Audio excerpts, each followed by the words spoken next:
Thousands of years ago, on this planet we call Earth, our planet was visited by various groups of extraterrestrial humanoid beings. These extraterrestrial humanoid beings had to leave their planet, and seek refuge here on Earth because their home planet had been destroyed by evil. When these extraterrestrial humanoid beings arrived on Earth, they chose to take residence inside the center of the Earth, because the surface of the Earth was inhabited by human beings. At this point in time in Earth's history, the human beings who lived on the surface of the Earth were all of one tribe, the Ebenoid tribe.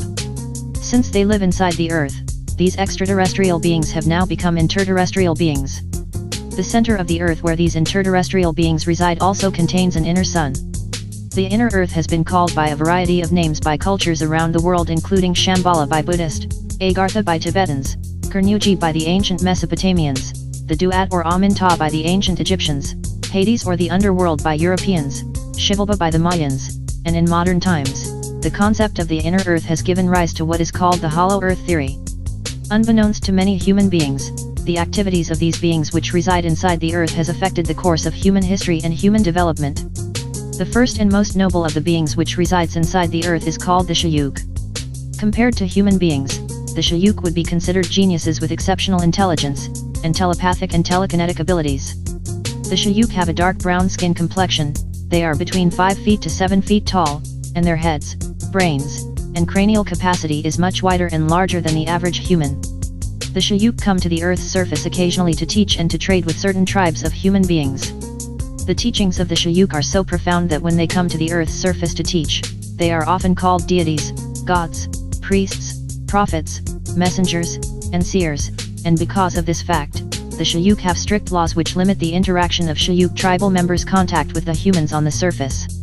The Shayuk commonly interact and have mixed in with the surface world humans called the Danakil or Danakil, also known as the Afar people, in present-day Eritrea, Djibouti, Ethiopia, and Somalia. The chief of the Shayuk is named King Fukur, and his daughter is named Princess Radiya, and two of his brothers are named Amo, and Yashak, who has always been jealous of his brother King Fukur.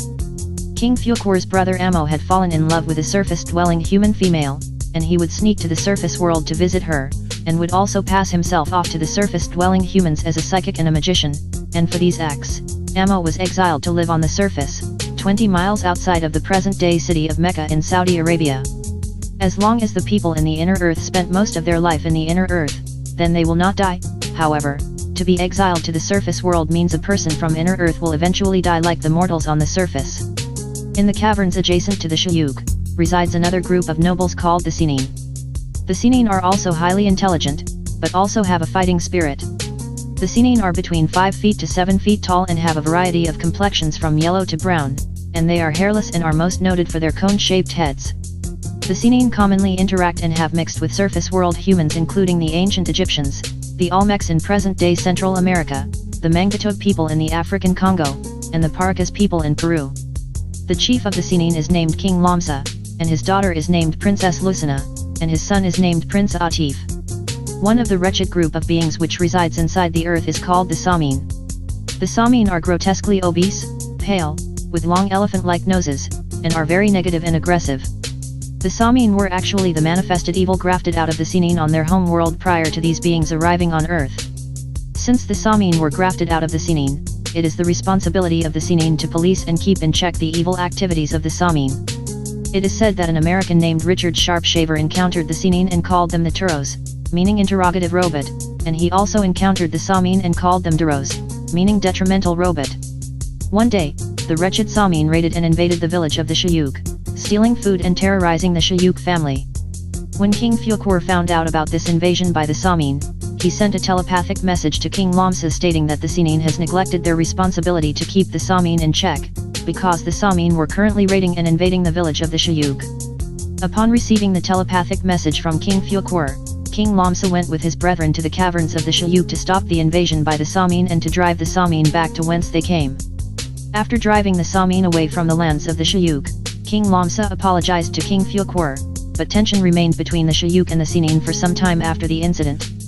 In order to make peace between the Shayuk and the Sinin, King Lamsa offered his daughter Princess Lucina to be a wife of King Fukur. King Fukur accepted the peace offering from King Lamsa, and in turn offered his daughter Princess Radiya to be the wife of King Lamsa's son Prince Atif. As was the custom, and there was peace in the land for some time between the two tribes of the Shayuk and the Sinin. However, King Lamsa's daughter Princess Lucina was angered and outraged because she did not want her father to give her away to be the wife of the Shayuk King Fukur. Princess Lucina felt like an outcast and out of place living amongst the Shayuk people, and she did not like living by the strict laws of the Shayuk people. Princess Lucina always wanted to marry a man from her own people the Sinin, and she did not want to be married to a Shayuk man. One day Princess Lucina, now the unhappy wife of King Fukur, met Yashmal, the jealous brother of King Fukur, and they conspired together based on their hatred for King Fukur to have an illicit sexual affair together behind the back of King Fukur. Princess Lucina and Yashmal would travel to the surface world to the home of Emo, the exiled brother of King Fukur and Yashmal, and it is here where they would have their illicit affair. This affair between Princess Lucina and Yashmal went on for months with them sneaking back and forth from the inner earth to the surface world, and eventually Princess Lucina became pregnant. In her pregnant state, Princess Lucina would not return to the land of the inner earth, but would remain at the home of Emo, and Yashmal would stay with her. It was here in the home of Emo, 20 miles outside of the present-day city of Mecca, Saudi Arabia, where the child Yakub was born to Yashmal and Princess Lucina. The child Yakub, being part Shayuk and part Sinin, had an enormous head the size of 2 men, and he also had 2 brains.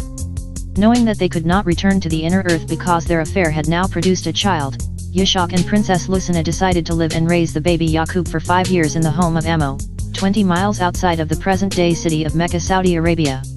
Yakub's father Yashmal would work as a scientist and a priest amongst the humans on the surface, calling himself by the title Mornuakan, the last high priest. Back in inner earth, Yashmal and Princess Lucina had been missing for years, and eventually it was found out by King Fukur about the affair between his wife Princess Lucina and his brother Yashmal. King Fukur ordered his soldiers to go to the home of his brother Emo and arrest Yashmal for his crime, and according to the laws of the Shayuk, Yashmal was put to death. Princess Lucina's life was spared because she now had a child to take care of, but her punishment was to remain exiled to the surface world living in the home of Emo, and to never return to inner earth. Depressed about her inability to return home, overwhelmed by her new responsibility to raise a child, and saddened by the death of her lover Yashmal, Princess Lucina kills herself by committing suicide. The 5-year-old child Yakub, now an orphan, is raised by his uncle Emo, and the child Yakub is emotionally disturbed and rebellious because of the death of his parents. The child Yakub grows to hate his people the Shayuk, and he also grows to hate all dark-complexioned people because he blames them for the death of his parents. The child Yakub desires to have his revenge when he grows up. Yakub starts school at the age of 4, and is teased and mocked about the size of his head by the surface-dwelling human children. This mockery and teasing about the size of his head that Yakub experienced as a child created low self-esteem, and further infuriated the already deranged Yakub, fueling his desire for revenge. Yakub's uncle Emo would tell Yakub stories about the beings in the inner earth and how the Samin were the manifestation of the evil grafted out of Yakub's mother's family the Sinin.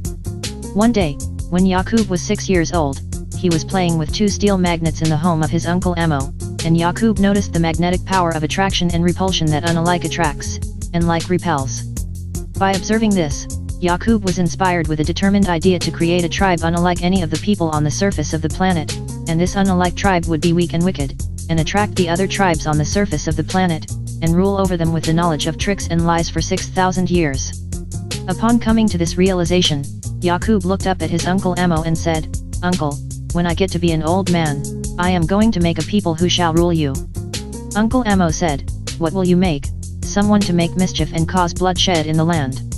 Yakub responded to his uncle Emo by saying, "Nevertheless, uncle, I know that which you do not know," and it was at that moment, the boy Yakub first came into the knowledge of just who he was, born to make trouble, break peace, kill and destroy, and be the enemy to the Ebenoid people of Earth. Yakub knew in order to accomplish his plan he would have to study science, biology, and genetics. Yakub was a child prodigy in school, being exceptionally smarter than the surface-dwelling humans he was going to school with, and by the age of 18, Yakub had finished all of the colleges and universities of his nation. While in college, Yakub was mocked and teased being called the big head scientist.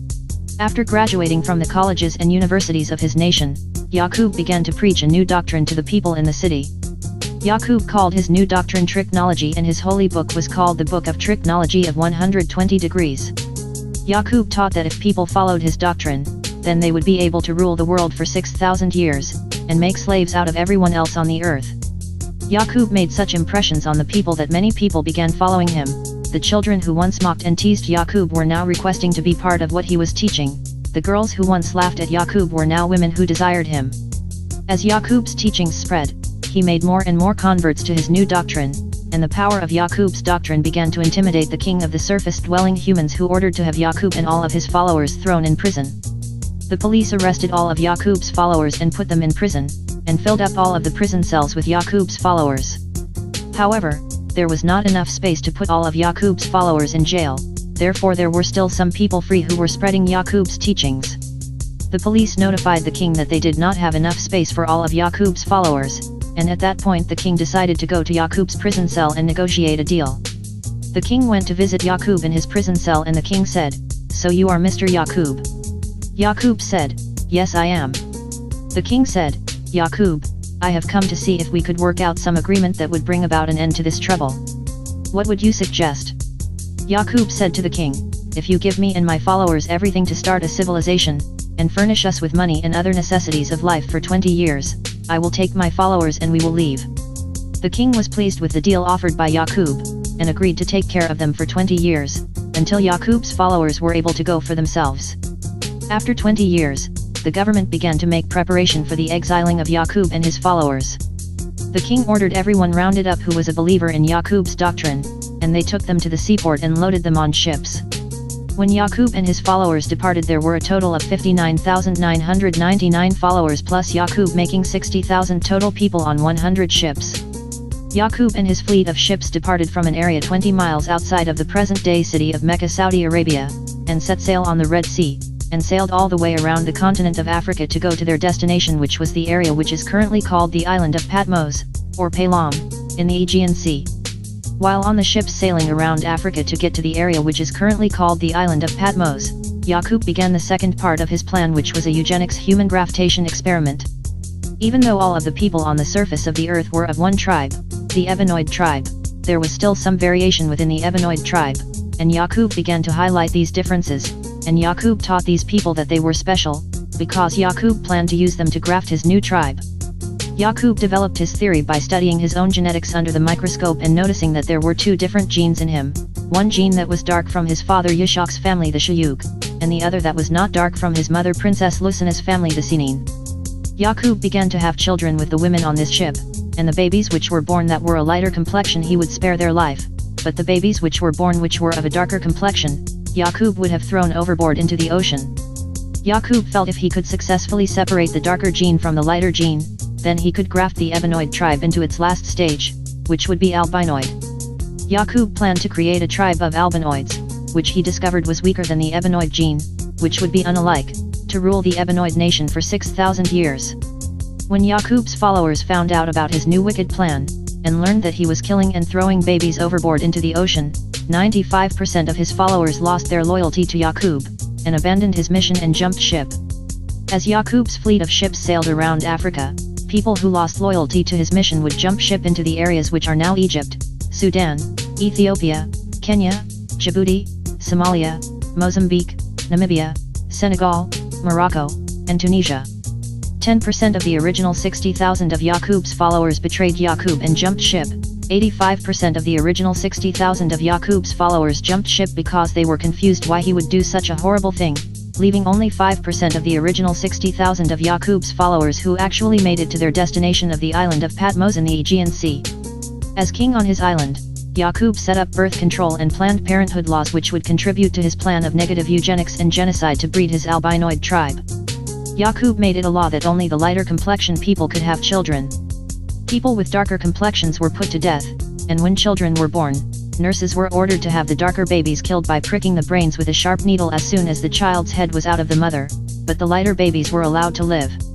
Yakub's aim was to kill and destroy the Ebenoid nation.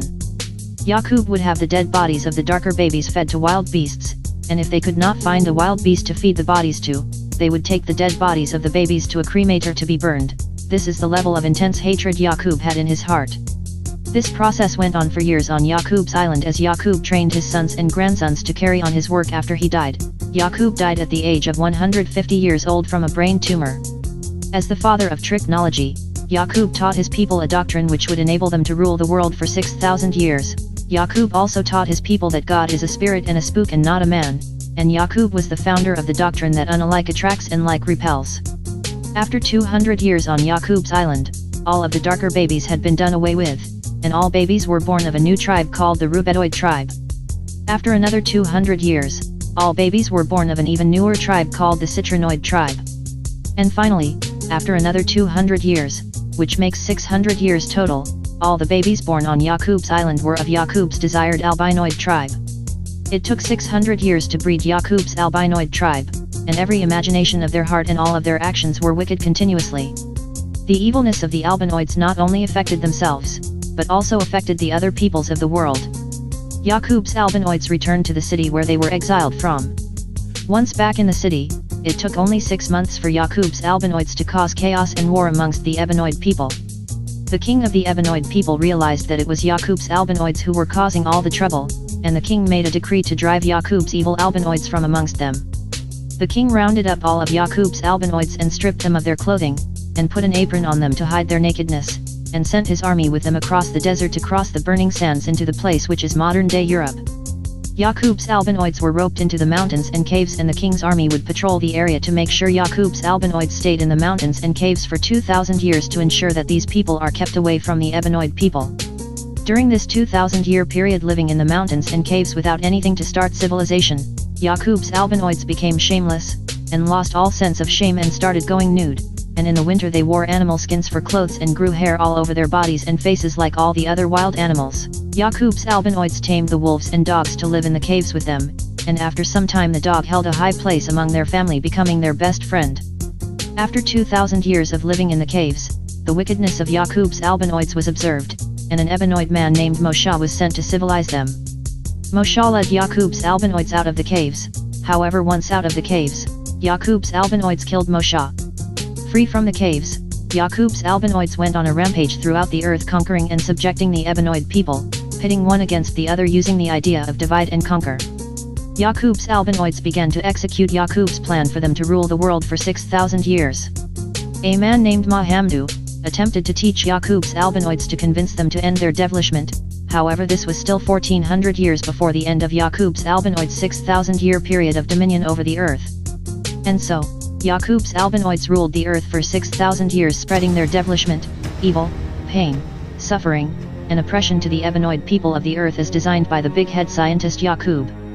The events of Yakub occurred approximately 6,600 years ago, and the 24 wise elder scientists of the inner earth foresaw the birth of Yakub 15,000 years ago.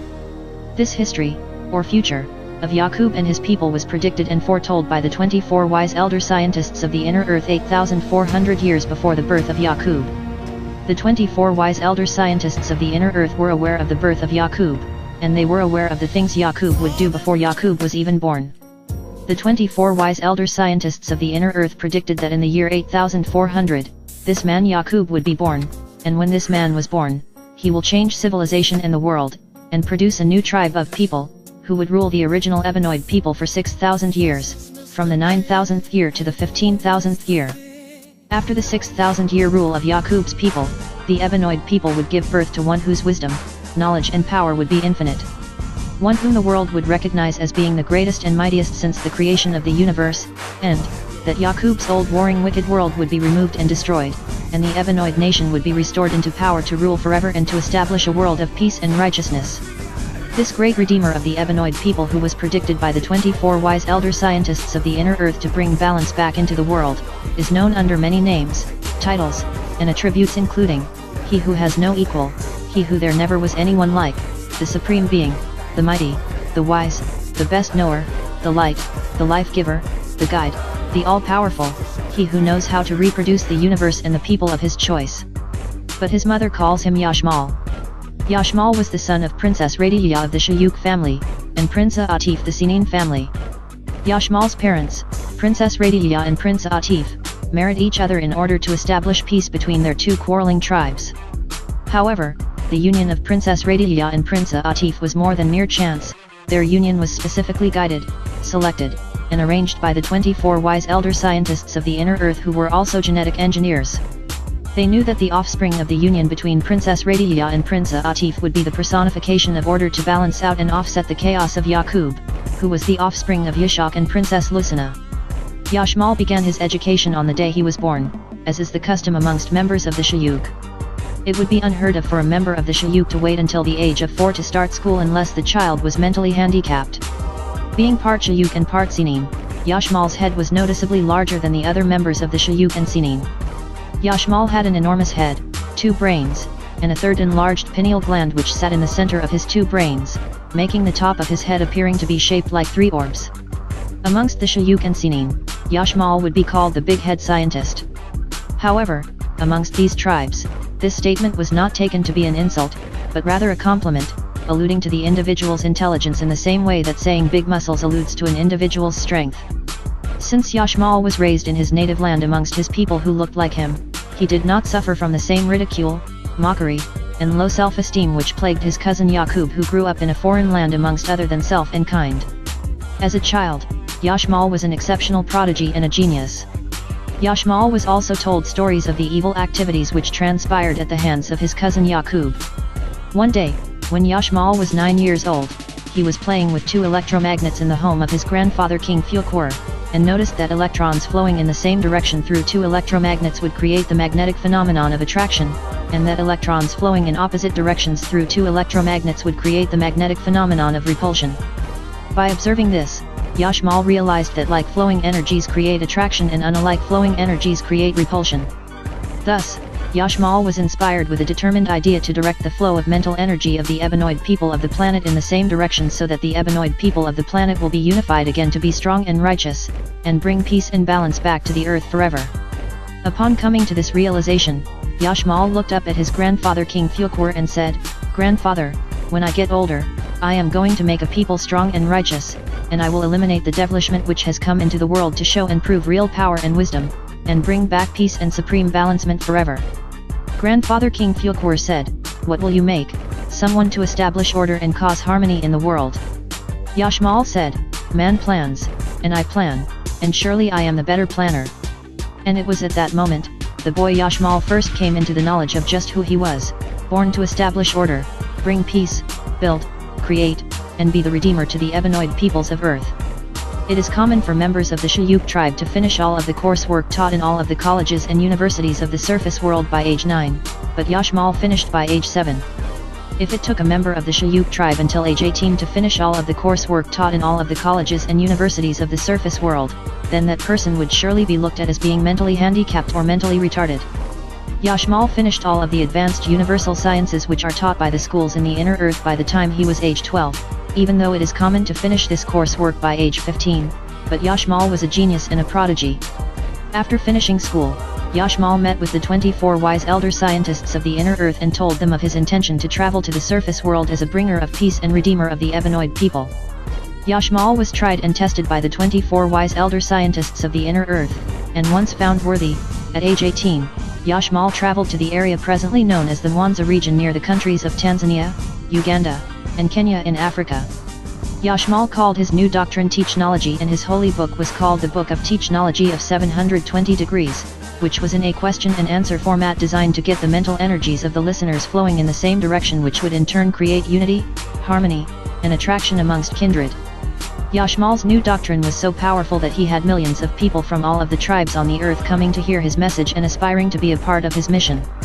However, from the millions of followers that he gained on the surface of the earth, Yashmal only selected 144,000, which he called the chosen few, to be a part of the next phase of his plan, and when Yashmal and his chosen few departed, he told the people on the surface of the earth he would be back in one day. So Yashmal selected 41,150 Ebenoid females and 41,140 Ebenoid males for a total of 82,290 people from the original Ebenoid tribe. Yashmal selected 10,285 Rubedoid females and 10,285 Rubedoid males for a total of 20,570 people from the Rubedoid tribe.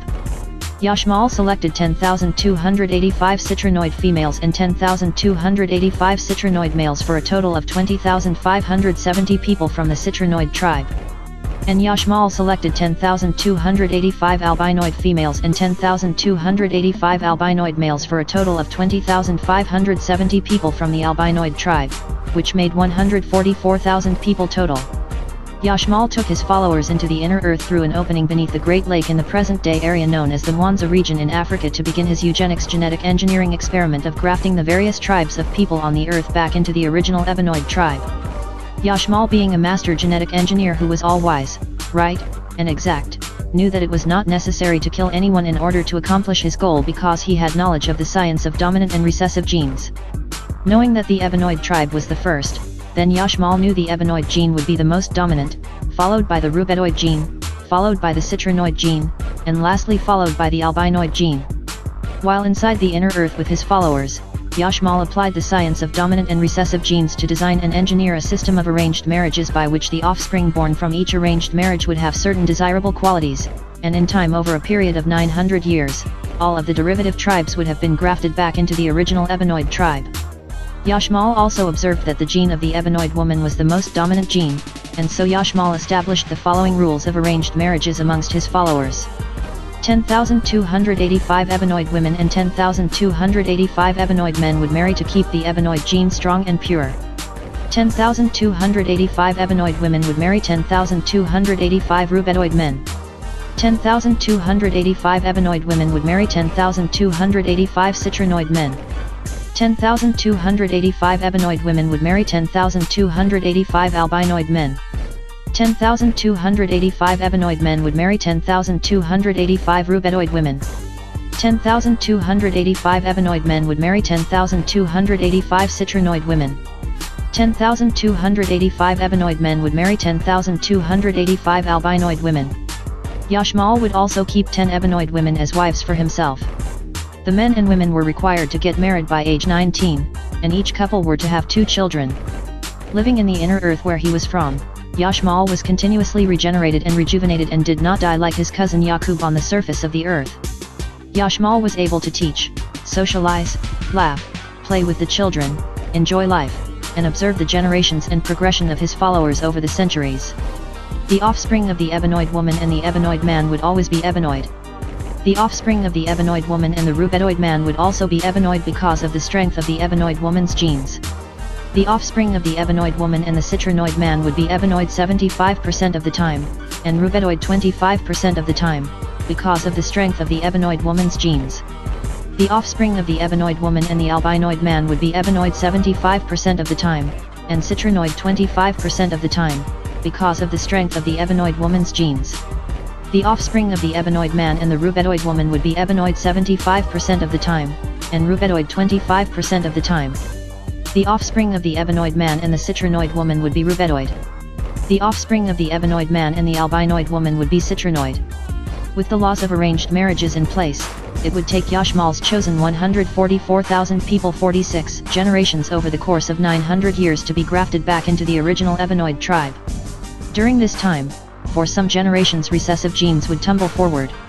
After 12 generations, all of the Albinoids had been grafted back into the Citrinoid, Rubedoid, and Ebenoid tribes. After another 16 generations, all of the Citrinoids had been grafted back into the Rubedoids and Ebenoids. After another 18 generations, all of the Rubedoids had been grafted back into the Ebenoids, leaving only the original Ebenoid tribe. It was also observed that after 4 generations, if the Albinoids refused to mix in, then they would be unable to conceive offspring after the 4th generation. After 8 generations, if the Citrinoids refused to mix in, then they would be unable to conceive offspring after the 8th generation. After 16 generations, if the Rubedoids refused to mix in, then they would be unable to conceive offspring after the 16th generation. Just like electrons flowing from atoms with more electrons to atoms with fewer electrons, it was necessary for the derivative tribes to mix back into the original Ebenoid tribe in order to get recharged and sustain and maintain their existence. However, because of the science of recessive and dominant genes, by mixing back into the original Ebenoid tribe, the derivative tribes would eventually be grafted back into the original Ebenoid tribe in time, leaving only the original Ebenoid tribe on the surface of the planet. As it was in the beginning, so shall it be in the end. And so Yashmal smiled at this fact, now having knowledge that the evil acts done by his cousin Yakub would be reversed just by letting nature take its course. The process of grafting the derivative tribes back into the original Ebenoid tribe took 900 years, and once completed, Yashmal took another 100 years to teach and train his followers how to control and conquer the evil which existed within themselves, rather than attempting to graft the evil out, letting it manifest and personify as a being. After the 1,000-year period with Yashmal in the inner earth, Yashmal returned to the surface of the earth to the area presently known as the Mwanza region in Africa with 144,000 Ebenoid people. When Yashmal and his 144,000 followers returned, the people on the surface of the earth said, "Yashmal, you said you would be gone for one day, and you were true to your word. You have only been gone for one day, but many of the people you have returned with are not the same people you left with. What have you done with our brothers and sisters?" One of the Ebenoid women named Kidara, who was one of Yashmal's wives and one of the 144,000, spoke up and said, "I am the daughter and great descendant of your brothers and sisters, which it seems to you left with Yashmal just yesterday, but we have been with Yashmal in the inner earth for 1,000 years, and Yashmal has taught us the science of genetics and how to rid the world of evil, as well as how to conquer the evil within ourselves."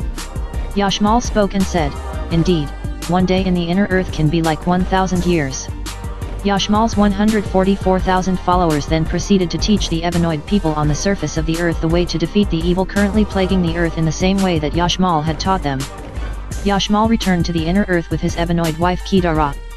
After returning to the inner earth, Yashmal was elected to a seat as one of the 24 wise elder scientists of the inner earth. Yashmal taught Kidara the secret to eternal life, and they had many children together.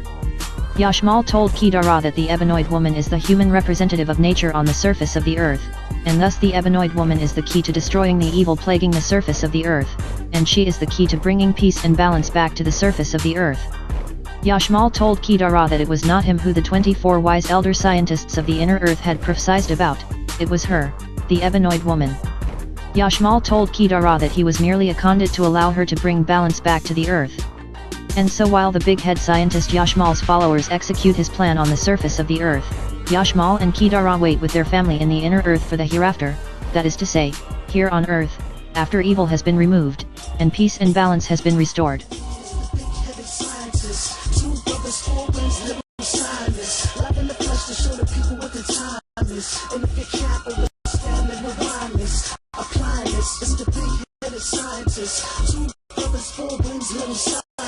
Love in the flesh to show the people what the time is. And if you can't understand the lyrics, apply this.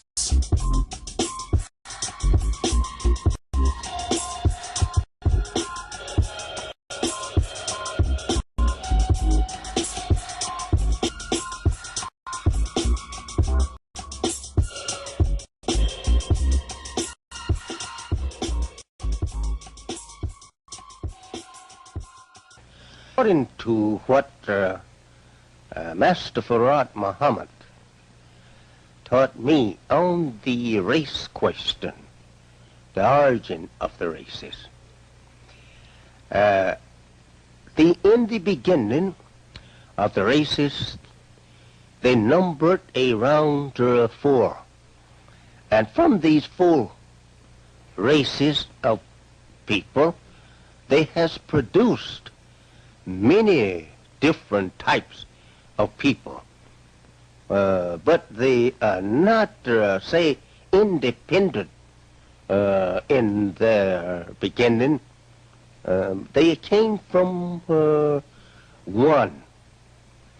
We say today we have lots of various colored people all over the earth, from, we say, from brown to white.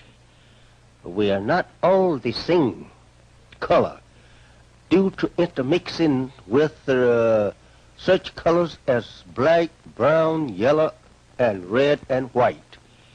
This has produced many other various colors. And the origin of it, according to the teachings of Master Farad Muhammad, to me, was from a scientist, a God. We see him. We see him as a God. Back 6,000 years ago, started we say a scientific, or I should say, a master grafting work on the human being to produce a new civilization, a new race of people from the original race of people, or aboriginal people. This man, Yakub, who discovered in the germ of the black man that he had two people in him, and that he had learned through study and experimenting on germs that this second germ could produce a powerful people that would be able to rule that which they came from. For around 6,000 years until the father, the aboriginal, produces one superior to his man. And that was this, that he taken through experimental work on the germ of man, a people of what we call today a white race. But before he produced it, that white race, he produced it a brown race. He produced it a yellow race, and so on. There is his first grafting from the black man according to the teachings of Master Farad Muhammad, to whom we see him and know him today as being God in person. That this grafting, in its first stage, he had a brown race of people from a black people. And it taken him, according to the teachings of God, 200 years to produce that brown race. And he kept up the process of killing off the browner or the darker one and marrying the lighter one onto the lighter one. For another 200 years he had a yellow race of people. And in this length of time, these brown people were spreading over the area, I would say migrating over the earth to find them a home to themselves. And so when the yellow race was produced, he started too migrating over the earth. And from the yellow race, about 200 years, this grafting kept in process. There was on this same islet, well, it was an islet he was on, according to the teachings of Almighty God to me, in the person of Master Farad Muhammad, to whom praise is due forever. At that time, 200 years, keeping up birth control law, this is what he established. He established it on this islet, and there was his lab that he was working, we call it a human lab, to produce his man. And from this yellow race, he had a white race 200 years later from them. And this was the end of his work. This was the man he was trying to get to. That was our white race. And that made it, in the total time of his grafting out of black, white, 600 years. And this figure tallies with the Bible's teaching of the man being created in 6 days. This is this days here you have means 100 years each, 600 years. And this also tallies with the creation of the universe. That's 6. The whole entire universe, according to the Quran, was also created in 6 periods of time. And so Mr. Yakub, the mighty scientist of that time, he produced it, his man, on 6, because it did tally with the creation of the universe, and it was to this number that he could not further his work. And they would be masters, gods, to rule the earth and the people, everything of life, for 6,000 years. And at the end of 6,000 years, the Aboriginal people will have at that time produced it another one, mightier than Yakub in wisdom and knowledge. And he would be equal with that one that created the heavens and the earth. And he would have the power and the infinitive wisdom to make his word be as the first one. Assalamu alaikum. I just have a few questions. Could you please explain Yakub's grafted devil? What would you like explained about it? Now I do remember. In fact, one of the questions one of the brothers just mentioned. So when he said that a man named Jacob grafted the devil in the year 8,400 on the island of Pilar, they kept giving figurative places. They was given allegorical interpretation. Yakub had the head the size of 2 men. And while in the backyard of his uncle, he discovered, while playing with 2 pieces of metal, that unlike attracted alike. And he told his uncle, I'm going to make a devil weak and wicked and give it the power to rule the world for 6,000 years. Then I'm going to come in my own good time and do what? Take the devil off the planet to show and prove that I am Allah. This is what the Honorable Elijah Muhammad taught. And this is what Clarence 13X, the head of the nation of 5%ers or gods and goddesses, whatever name they chose, they have that right, teaches today. Now let's look into this here. The word Yakub is Jacob. We know that. It means to take someone else's position. That's what it means, supplant. To supplant him in the place of him. All right? Now, if we go back to Jacob's situation, we come up with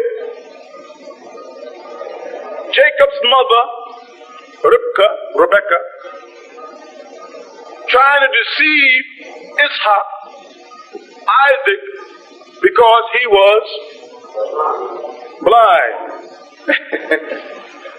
He was so old, and his vision went on him. Correct? And she preferred the soft son. You see that? The one that was soft, and they also say reddish. You see? You can see the science that Master Farad Muhammad was teaching is deep. So what she did, the woman, was deceive her husband into giving the blessings of the household to Jacob as opposed to Esau. You follow that? Rebecca deceived her husband, Isaac, into giving the birthright to the son, Jacob, instead of to the son it should have been, Esau. Now I've already told you what the son Esau did when he realized he was deceived. He was a result of the Mongoloid race, the Edomite race. Now they come in all colors. Why do they come in all colors? Well, read and you'll find out in Genesis that Esau married an Ishmaelite and a Hittite. So he married whites and blacks and mixed in. So there'll be black Mongoloids and there'll be white Mongoloids. They'll come in all races. You understand me?